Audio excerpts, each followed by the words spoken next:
What's going on, everybody? My name is Plazzeh, and today I have a new tutorial for you. Today's tutorial is going to be about how to get a simple 2D logo like this one into this fancy 3D logo.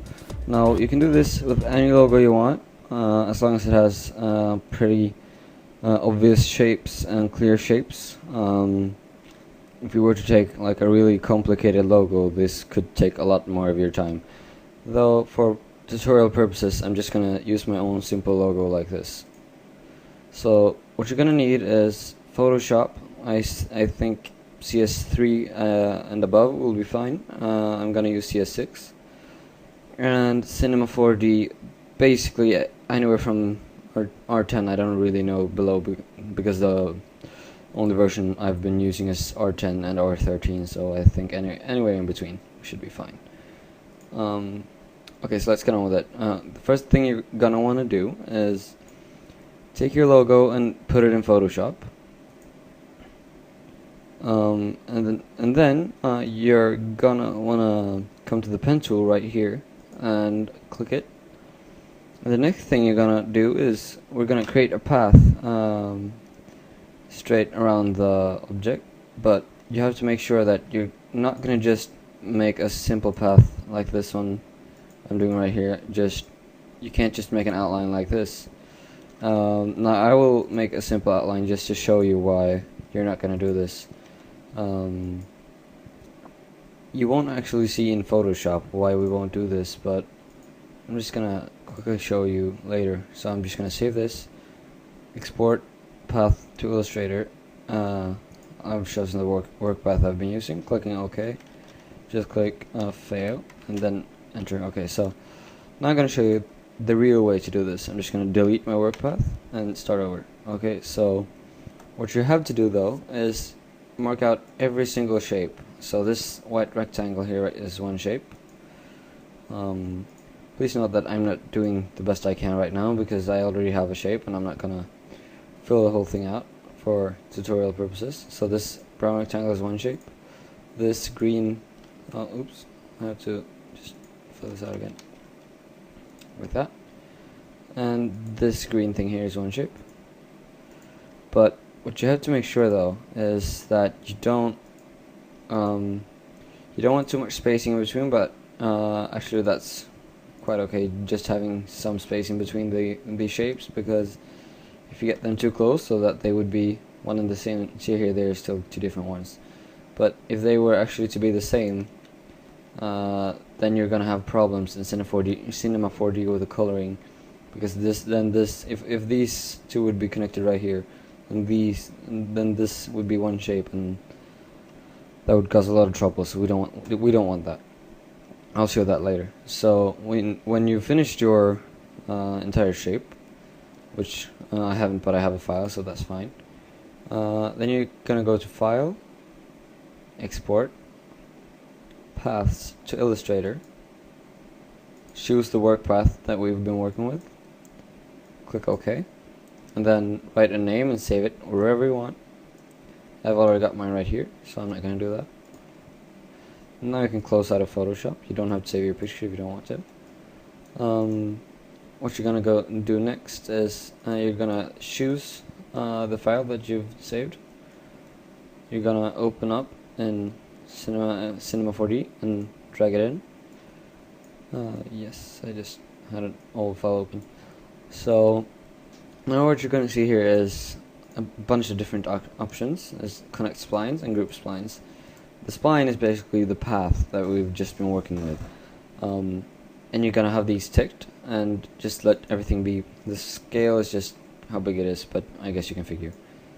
So now you can see that we've opened it, and it's just like in Photoshop, but in 3D space. You can see it's just the path, but it's like completely transparent and everything. What you're gonna do next is click this right up here, click the plus, and you can see that here we have all the different paths, all the different shapes and in different paths, and you have to make sure that they actually are not one big path. I'm going to show you what I mean. Here's one example of a failure that I did earlier, like a long time ago. You can see that there's actually only a few shapes, because this shape right here completely messed up. As you can see, it's it's like one connected spline, and if we were actually to move on, the next step is to get the extrude NURBS for the extrusion. So just quickly, I'm gonna run through this really soon. I'm just gonna show you here. If we actually were to extrude this, it would look horrible, like really horrible, and it wouldn't work at all. Now, moving back to the actual project, like right here. Right now, we are going to select all your paths, and you're gonna take them out of the plastic, as I call it, plastic logo group. And here you can see all the shapes. So what you're gonna do is click this button right here, go to extrude NURBS, click it, and then you're just gonna hit Control C and Control V a couple of times until you have the right amount of them. Then take all your paths and put them under each one of these, really quickly, like this. Quite simple, actually. Now that you've got this, what you might notice is it's still looking like just a normal block, but in my finished logo right here, it's not. Well, basically what I did was changing the extrusions of the objects. So this one, for example, I made a lot thinner. So how do you do that then? Well, you just select the object like this, then you go to movement, you just shrink it this size right here. So by default it's at 20 centimeters. You could extrude it even further, or in this case just shrink it. So I'm going to shrink it to 15. Then what I'm going to do is move it back. So select the extrude NURBS, take this right here, all the selections down there, okay, and then just drag it back, holding shift to make sure it fits right back here. It didn't though, so we'll just let go of the shift button, and then make sure it fits.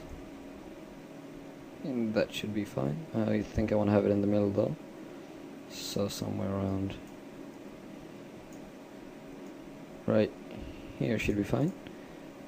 As you can see, it's a lot more visible now. What I think I did next is I selected these three just to make it a bit more visible. You can control click and select as well for selecting multiple objects and then doing the same thing. Basically what I did is I extruded them even further and then I moved them forward. So I'm just gonna navigate and then move them just a little bit forward like this. Make sure that there's not too much of an extrusion at the back. Yeah, sort of like this. And as you can see, our logo is taking shape. The next thing to do is create some new materials. If you want, you can add some reflection, which I'm going to do. Add a Fresnel to it. Lower the strength of it by quite a lot. And then add it to the parts I want to have this color. And then just repeat the step by control clicking the material and then dragging to copy it. And then just go to color and change color, which I'm going to do right here. Doing the same step again. Take a brownish color this time. Not too brown, like this. It's okay. Oh, that's a bit too much. I'm just gonna gray it out a bit. More like this. Good.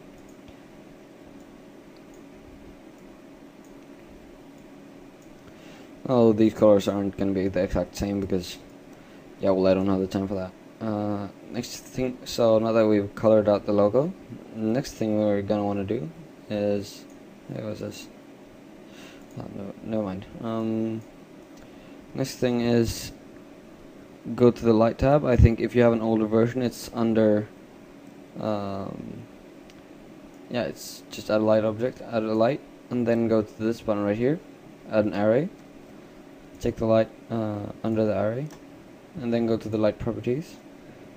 Change the intensity to 70%, and then add a shadow map soft.